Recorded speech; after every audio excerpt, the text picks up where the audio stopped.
Hola, gadget espectadores. ¿Sabíais que España fue una potencia mundial en el ámbito de los videojuegos? Que sí, como lo oís. Eso fue a inicios de los años 80, cuando los videojuegos tenían 8 bits, eran de 8 bits, especialmente juegos para Spectrum, en lo que se conoce como la edad de oro del software español. Todo empezó en 1983 con el juego La Pulga, que se dio a conocer en todo el mundo bajo el nombre de Pugaboo. Era un nombre distinto, pero era el mismo juego. Había en esa época un montón de jóvenes programadores españoles que, bueno, programaban casi por diversión, pero con tanto talento y creatividad que auparon a España al primer puesto de la creación de videojuegos en toda Europa, solo superado por el Reino Unido. De esa época son empresas como Ziggurat, Operasoft, Toposoft, Made in Spain, Dynamic, de acuerdo, un montón de empresas que durante ese espacio de tiempo florecieron y realmente llevaron a los nuestros a la cumbre, ¿no? Y nosotros ni siquiera nos damos cuenta, porque para nosotros era normal, ¿no? En España había juegos españoles, en otros países tendrán los suyos, pero no, la verdad es que los españoles eran los mejores. ¿Qué juegos había en esa época?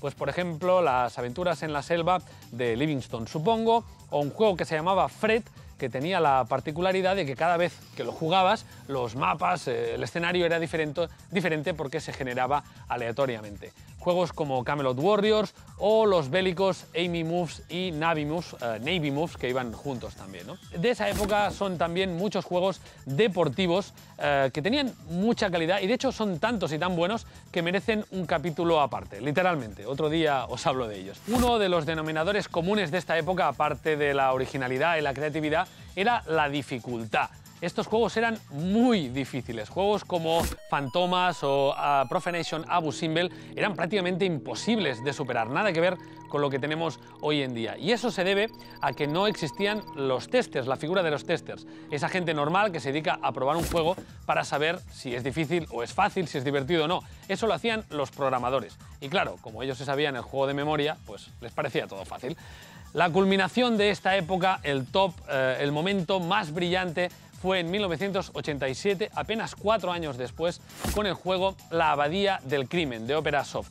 Ese juego se basaba en la obra maestra de Umberto Eco, El nombre de la rosa, que también tiene una película con Sean Connery, y era una aventura gráfica muy divertida, muy entretenida, muy novedosa, que realmente tocó techo y puso fin también a esta era y al inicio del declive. ¿Por qué?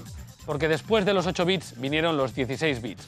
Los juegos en los ordenadores progresaron, se desarrollaron y mejoraron. Y nuestras empresas no supieron hacer este paso. Se quedaron enganchadas en el Spectrum, hicieron algunas pruebas en 16 bits que no funcionaron y al final todas acabaron quebrando, desapareciendo o teniendo que reinventarse para hacer cosas distintas. Pero ese talento, por suerte, no murió, siguió vivo y revivió al cabo de unos años con proyectos tan apasionantes como Pyro Studios y juegos de tanta calidad como, por ejemplo, Commandos. Pero esa es otra historia que quizá contemos también algún día. Fue una época muy breve, pero de la que podemos estar orgullosos. Y toda esa gente que, como yo, estaba presente aquí y pudo vivirla en primera persona, seguro que tenemos un grato recuerdo ahí con nuestros cassettes, con el Spectrum. Voy a jugar a La Abadía del Crimen.